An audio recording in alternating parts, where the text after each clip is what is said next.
Nega 40 yoshdan o'tgan ayollarning qarishi 2 baravarga oshib ketadi? Estrogen gormoni ayol organizmida uni hirsini, kayfiyatini, latofatini, go'zalligini, hayzini, bundan tashqari yana suyaklar mustahkamligini, terini tarangligini hamda yuragini baquvvatligini ta'minlaydi. 40 yoshdan o'tgandan keyin ayollarda tuxumdonida follikulalar zaxirasi kamayib, ovulyatsiyalar kamayib, estrogen gormonini ishlab chiqarishi ancha pasayadi. Lekin estrogen gormonlarini ushlab turadigan mashq va mahsulotlar mavjud.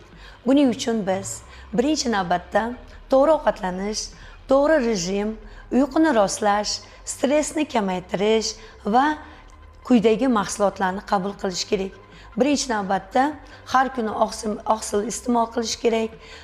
Yong'oqlar, dukkaklilar, avokado, omega 3 tabletkasi, vitamin D ni qabul qilish, miainazitol tabletkasini qabul qilish, aksantantin va kalsiy qabul qilish kerak.